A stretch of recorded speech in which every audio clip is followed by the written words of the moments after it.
आज के इस वीडियो में आप सभी लोगों का स्वागत है और मैं हूं अमित फ्रॉम द एस्पिरेशन। आज हम लोग ये चर्चा करेंगे इस बारे में कि अभी का जो ये पाकिस्तान के साथ हम लोगों का यानी कि भारतवर्ष की जो ये टसल हुई थी, क्योंकि अभी अभी हम लोग ये आपको वीडियो शूट करने जा रहे थे, उससे ये थोड़े समय पहले ही ये न्यूज़ में आने लगा कि यानी कि ये दोनों ही देशों के बीच में ये सीज़ फायर हो चुकी है और यानी कि अमेरिका के ये मेडिएशन से। तो इस पूरे यानी कि ये घटनाक्रम के आपको ये दौरान भारतीय जो ये मीडिया थी और ख़ास करके इलेक्ट्रॉनिक मीडिया, उसकी ये भूमिका ये क्या रही और किस प्रकार से इन लोगों ने इस पूरे यानी कि इस पूरे आपको ये सिचुएशन को या इस पूरे ये घटनाक्रम को उन लोगों ने ये कवर किया, यानी कि एक जर्नलिस्ट के तौर पे, उसके बारे में हम लोग ये चर्चा करने जा रहे हैं। अब इस ये चर्चा की शुरुआत इस ढंग से होनी है कि दो सिचुएशंस है और ये दोनों ये रियल सिचुएशंस है। मतलब एक तरफ आप देखिए तो जो इलेक्ट्रॉनिक मीडिया की जो भूमिका रही और अधिकतर जो ये न्यूज़ ये चैनल्स थे, और मैं जानबूझ करके किसी ये पार्टिकुलर ये न्यूज़ ये चैनल का नाम मैं नहीं ले रहा हूँ और ना ही मैं किसी एंकर का नाम ले रहा हूँ, लेकिन अधिकतर जो ये न्यूज़ ये आपको यानी कि ये चैनल्स वाले जो लोग रहे, उन लोगों ने एक बहुत ही यानी कि इररिस्पॉन्सिबल ये ढंग से और यानी कि हास्यास्पद स्थिति की तरह, यानी कि इस प्रकार से उन लोगों ने इस पूरे ये घटनाक्रम को ये कवर किया कि वो एक दृष्टिकोण से वो सब सारी बातें हास्यास्पद लगती हैं और इसको बहुत ही स्ट्रेट फॉरवर्ड अगर ये भाषा में अगर ये बोला जाए तो उन लोगों ने ये मिस इन्फॉर्मेशंस या रॉन्ग इन्फॉर्मेशंस के आधार पे उन लोगों ने कुछ ये नैरेटिव्स को सेट किया और उसके हिसाब से वो लोग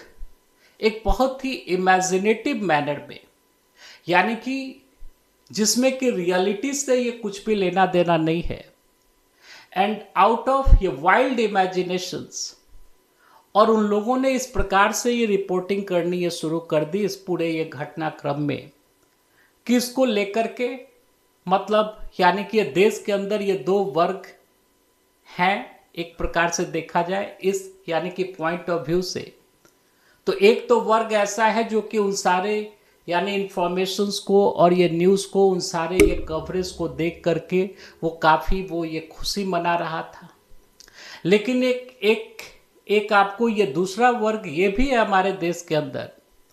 जो कि उन सारे इंफॉर्मेशंस को, उन सारे ये मिस इन्फॉर्मेशंस को, जिसको कि बहुत ही यानी कि ड्रामेटिक मैनर में जिसको कि प्रस्तुत किया जा रहा था। अब उसकी कुछ ये वानगी यानी इस प्रकार से है कि किसी ये न्यूज़ चैनल वाले ने बोल दिया कि ये कराची ये पोर्ट पे ये कब्जा हो गया, तो इस्लामाबाद पे ये कब्जा होने जा रहा है, हम लोग ये लाहौर के अंदर ये घुस चुके हैं।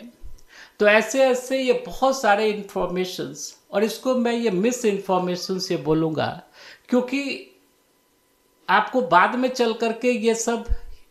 आपको जब ये फैक्ट चेकिंग हुई तो ये मालूम हुआ कि ये सब सारी चीज़ें कभी हुई ही नहीं।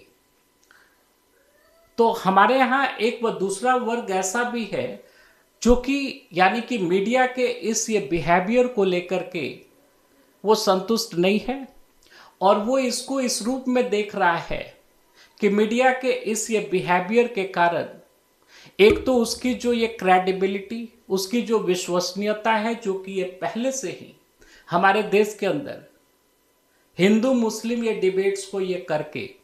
और हमारे देश के अंदर वैसे यानी कि ये ट्रिवियल मुद्दे और ये विशुद्ध रूप से ये राजनीतिक मुद्दे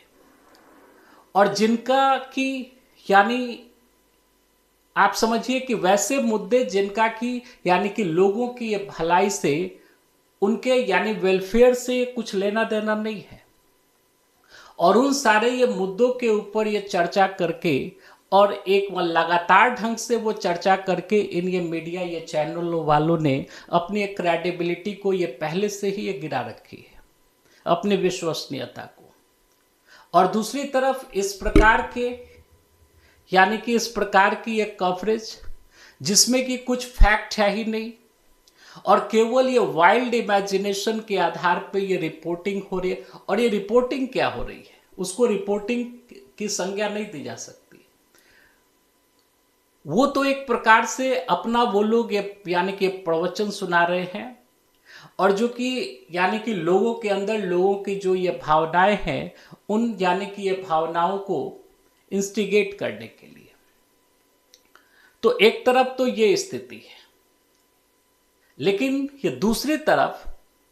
एक घटनाक्रम और भी हुआ। यानी कि आप समझिए कि ये 3-4 दिन ये पहले हमारे देश के ये सुप्रीम कोर्ट ने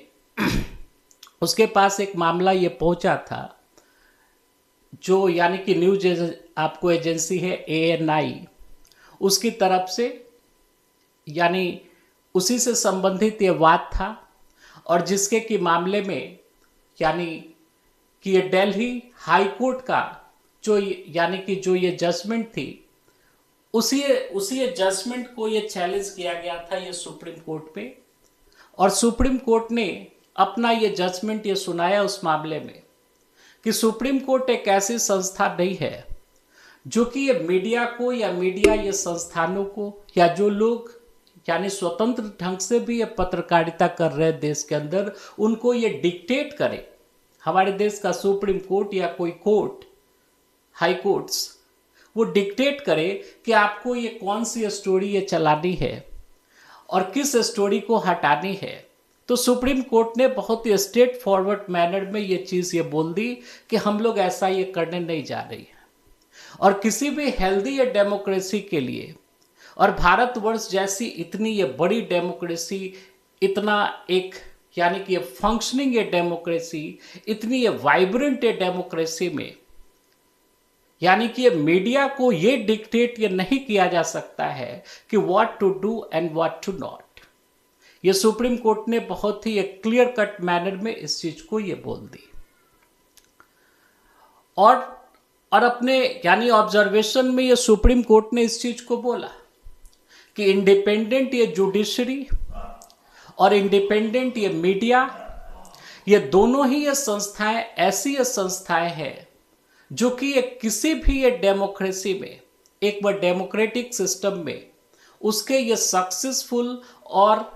आपको रेस्पॉन्सिबल ढंग से ये फंक्शनिंग ये करने के लिए ये दोनों ही संस्थाएं जो हैं ये बहुत ही ये फंडामेंटल इंस्टीट्यूशंस हैं। और सुप्रीम कोर्ट ने इस चीज को बोला कि हमारा जो ये संविधान है हमारा जो कॉन्स्टिट्यूशन है उसके आर्टिकल ये 19(1)(a) में प्रेस की स्वतंत्रता का ये प्रावधान है। हालांकि ये प्रेस की जो ये स्वतंत्रता है वो डायरेक्टली हमारे कॉन्स्टिट्यूशन के किसी आर्टिकल में उसका वर्णन नहीं किया गया है यानी कि डायरेक्ट मैनर में। लेकिन जो 19(1)(a) के तहत जो राइट टू एक्सप्रेशन है ये एक फंडामेंटल राइट है। यानी कि आपके जो ओपिनियन है आपके जो ये विचार हैं उसको आप एक्सप्रेस करने के लिए आप ये स्वतंत्र हैं ये देश के अंदर। हाँ, उस पर कुछ आबंधन हो सकते हैं और किन आधार पे आबंधन हो सकते हैं या उसको रेस्ट्रिक्ट किया जा सकता है उसके भी बारे में यानी कि वर्णन जो है ये भी एक कॉन्स्टिट्यूशन में ही दिया है। लेकिन ये सामान्य परिस्थितियों में प्रेस की जो स्वतंत्रता है उस स्वतंत्रता को उसी आर्टिकल से डिड्यूस किया गया है। और सुप्रीम कोर्ट इस चीज को उसने बहुत ही स्ट्रेट फॉरवर्ड मैनर में और बहुत ही एक्सप्लिसिट मैनर में उसने अपनी ये रूलिंग ये दी है। हम लोग जानते हैं कि किसी भी डेमोक्रेसी के उसके सक्सेसफुल ये फंक्शनिंग के लिए यानी कि मीडिया का ये स्वतंत्र होना और उससे भी ज़्यादा ये जिम्मेवार होना ये बहुत ही जरूरी है। तो यानी कि दो सिचुएशंस हैं, आप समझिए। एक तरफ तो मीडिया ने, और खास करके इलेक्ट्रॉनिक मीडिया का मैं बार बार इसमें यह नाम ले रहा हूं, क्योंकि यानी कि कुछ हद तक जो ये प्रिंट मीडिया है उसके पास ये थोड़ी बहुत ये प्रोफेशनल इथिक्स ये बची हुई है, और यानी कि दूसरी तरफ जो ये सोशल मीडिया है जिसको कि न्यू मीडिया भी बोलते हैं, तो अभी ये जो ये डोमेन है वो इतना ये वोलेटाइल है कि इसके बारे में ये बहुत कुछ अभी यानी कि ये नहीं बोला जा सकता, क्योंकि बहुत ही एक डिफ्यूज मैनर में और डिसेंट्रलाइज्ड मैनर में ये पूरा ये सोशल मीडिया ये काम करता है। तो मीडिया के नाम पे जो बेसिकली जिसका कि जो हम लोग जिसको मेन स्ट्रीम आपको मीडिया बोलते हैं वो इलेक्ट्रॉनिक मीडिया है, और इलेक्ट्रॉनिक मीडिया ने एक तरफ इतने इरेस्पॉन्सिबल ढंग से, और यानी कि अब उसके लिए यानी कि ये शब्दों का जो ये चयन है वो भी करना काफ़ी ये मुश्किल हो रहा है, क्योंकि अगर इसको बहुत ही यानी कि लूज वर्ड्स में या स्लैंग्स में अगर इन बातों को बोल दिया जाए तो वो ये पब्लिकली वो अच्छा नहीं लगता है। लेकिन उसके लिए मैं मतलब एक ही शब्द ये बोलूँगा कि बहुत ही यानी कि आपको इलेक्ट्रॉनिक मीडिया ने ये गैर जिम्मेदारापनापूर्ण ढंग से और अनैतिकतापूर्ण ढंग से, और उससे भी ज़्यादा कहीं अपने ये कॉमर्शियल ये गेन्स को यानी कि मैक्सिमाइज करने के लिए और अपने ये पॉलिटिकल ये मास्टर्स को ये खुश करने के लिए उन लोगों ने ये जिस प्रकार से यानी कि मीडिया का ये चीरहरण ये किया है, ये अपने आप में ये काफ़ी ये दुखदाई है। और दूसरी तरफ अभी हमने बोला सुप्रीम कोर्ट ये बोल रही है कि ये किसी भी प्रकार से मीडिया के ऊपर यानी कि ये किसी भी प्रकार का रेस्ट्रिक्शन लगाना या उसको किसी आउटवर्ड एजेंसी के द्वारा उसको ये डायरेक्ट करना, ये डेमोक्रेसी के लिए अच्छा नहीं है। तो फिर बात आती है कि आखिर इस मीडिया में ये सुधार कैसे हो। हम लोग जानते हैं कि दो चीजें होती हैं, एक होता है अकाउंटेबिलिटी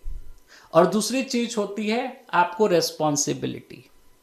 तो अकाउंटेबिलिटी को हिंदी में अगर इसका रूपांतरण किया जाए तो इसका ये मतलब हुआ कि उत्तरदायित्व। तो उत्तरदायित्व एक ऐसी चीज है जो कि आपको बाहर से मतलब किसी एक्सटर्नल या सोर्स के द्वारा वो किसी व्यक्ति के ऊपर या संस्था के ऊपर वो चीज इंपोज की जाती है, वो थोपा जाता है। जैसे मान लीजिए कि अगर मैं एक टीचर हूं और मैंने अपने स्टूडेंट्स को मैंने बोला कि आपको ये कल के क्लास में ये 4 क्वेश्चंस के आंसर्स आपको याद करके आने हैं। इट मीन्स हम उनको यानी कि उन स्टूडेंट्स को मैं अकाउंटेबल बना रहा हूं उन 4 सवालों के आंसर्स को याद करने के लिए। यानी अकाउंटेबिलिटी हमेशा ये बाहर से ये फिक्स की जाती है ये दूसरे के ऊपर, और अगर उसका ये कंप्लायंस अगर हो रहा है तो उसके लिए यानी रिवार्ड का भी ये प्रावधान हो सकता है, और अगर उसका ये कंप्लायंस ये नहीं हो रहा है तो पनिशमेंट का भी ये प्रावधान हो सकता है। तो अकाउंटेबिलिटी एक चीज है और दूसरी चीज होती है रेस्पॉन्सिबिलिटी यानी कि जिम्मेवारी। तो जिम्मेवारी हमेशा किसी भी ये व्यक्ति या किसी भी ये संस्था के उसके अंदर से आती है, यानी कि responsibility always comes from the within of any person. उसका इंटरनल ये स्रोत होता है। यानी आप इसको एक एग्जाम्पल से समझिए कि अगर कोई ये बच्चा है और अगर वो ये खुद में इस चीज को समझ रहा है कि ये पढ़ना मेरे लिए जरूरी है, निश्चित वो समय पे अगर वो ये बैठ करके वो पढ़ रहा है, उसके जो भी होमवर्क्स हैं उसको वो यानी कि खुद से वो कर रहा है, तो इसका ये मतलब हुआ कि वो लड़का जो है वो अपने ये कार्यों के प्रति वो जिम्मेवार है, यानी कि वो रेस्पॉन्सिबिलिटी है, यानी कि उसके अंदर रेस्पॉन्सिबिलिटी की भावना है। अब हम लोगों को यह समझना है कि सुप्रीम कोर्ट ने तो इस चीज को बोल दिया कि किसी ये बाहरी एजेंसी के द्वारा हम अगर ये मीडिया को ये डायरेक्ट या कंट्रोल करने की ये कोशिश करेंगे, यानी उसको अकाउंटेबल ये बनाने की कोशिश करेंगे, तो इससे यानी कि अगर ये लार्जर पर्सपेक्टिव में देखा जाए तो इससे यानी कि डेमोक्रेसी को हानि है। और जो हमारे देश के अंदर जो ये पब्लिक ये डिस्कोर्स चलती है और उसमें एक प्रकार का जो ये फ्रीडम होना चाहिए, उस ये फ्रीडम को ये नुकसान पहुंचेगा। तो सुप्रीम कोर्ट ने बहुत ही स्पष्ट तौर पे ये बोल दिया कि हम लोग भी यानी कि कोर्ट्स भी ये डायरेक्ट नहीं कर सकती है, मतलब मीडिया को अकाउंटेबल यानी बनाने के लिए वो डायरेक्ट नहीं कर सकती है कि आपको ये क्या करना चाहिए और क्या ये नहीं करना चाहिए। तो फिर बात आती है कि आखिर ये मीडिया जो ये सब सारे प्रकार के जो कि बहुत ही अनफ्रूटफुल, हास्यास्पद, इरेस्पॉन्सिबल और जो ये पब्लिक इंटरेस्ट है यानी लोक हित है, उसके विपरीत जाकर के जो ये कार्य कर रही है, तो उसमें आखिर ये सुधार ये कैसे हो। तो इसके लिए यानी मीडिया में जो बैठे हुए जो लोग हैं, उन लोगों को और उन संस्थानों को रेस्पॉन्सिबल होना होगा।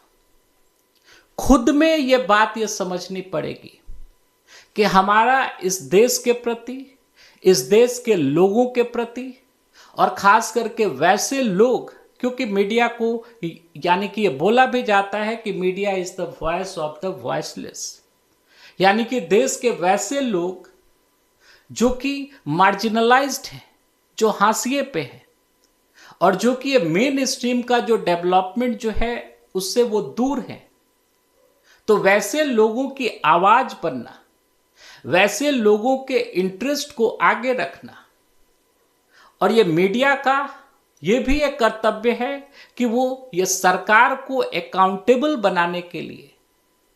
यानी कि सरकार से ये सवाल पूछना,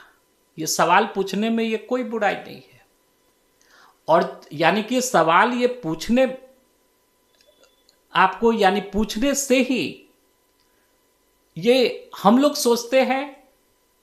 कि इससे ये देश को हानि पहुंचेगी। सवाल पूछने से ये डेमोक्रेसी ये मजबूत होगी। आप जितना ये कम सवाल पूछेंगे अपने ये गवर्नमेंट से, उतना ही ज़्यादा ये पावर जो है वो सेंट्रलाइज्ड होते चला जाएगा और उतना ही ज़्यादा ये करप्शन के जो ये चांसेस है वो ये बढ़ते चले जाएंगे। तो सवाल पूछना और उसके बाद से ये लोगों को सही इंफॉर्मेशन को पहुंचाना, यानी लोगों तक, लोगों को पब्लिक इंपॉर्टेंस से संबंधित जो मामले हैं या वैसे मामले जिनका कि ये ग्लोबल या नेशनल या इंटरनेशनल या ग्लोबल लेवल पे जिसके रैमिफिकेशंस हो सकते हैं, वैसे ये टेक्निकल ये मामलों पे ये लोगों को एजुकेट करना, अपना ओपिनियन थोपना नहीं, यानी कि ये लोगों को इन्फॉर्म करना, लोगों को एजुकेट करना। क्योंकि आप देखिए हर एक व्यक्ति के अंदर ये क्षमता होती है कि अगर उसके सामने ये तथ्यों को ये प्रस्तुत कर दिया जाए और अगर वो व्यक्ति अपने वो दिमाग का इस्तेमाल करे, क्योंकि हम लोगों में से अधिकतर लोग अपने दिमाग का इस्तेमाल ही नहीं करते। हमारे अधिकतर जो ये थॉट्स होते हैं वो इम्पोर्टेड ये थॉट्स है, हमने कहीं से सुन रखा है, कहीं पे ये पढ़ रखा है, तो उसी के आधार पे हम लोग ये सोचने लग जाते हैं। लेकिन जब ये फैक्ट्स या अगर कोई विषय वस्तु है उससे संबंधित उसके ये जितने भी ये डायमेंशंस हैं, उन सारे ये डायमेंशंस को अगर हमारे सामने ये प्रस्तुत किया जाए और हम लोग अपने ये दिमाग को अप्लाई करें, तो सही क्या है और गलत क्या है हम लोगों को बहुत ही अच्छी तरीके से यह समझ में आ जाएगा। तो मीडिया की जो भूमिका है वो लोगों के अंदर उन्माद फैलाने के लिए नहीं है या किसी खास ये राजनीतिक दल के ये पक्ष में या किसी के विपक्ष में जाकर के यानी कि एक कैंपेन चलाना, ये मीडिया की भूमिका नहीं है और ना ही उसका ये कार्य है। मीडिया का ये भी नहीं कार्य है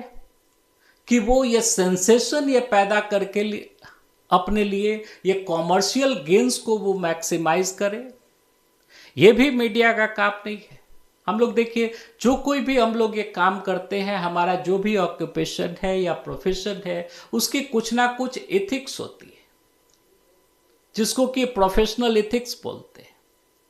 और अगर हम लोग अपने ये प्रोफेशनल एथिक्स को ही नहीं समझ रहे हैं,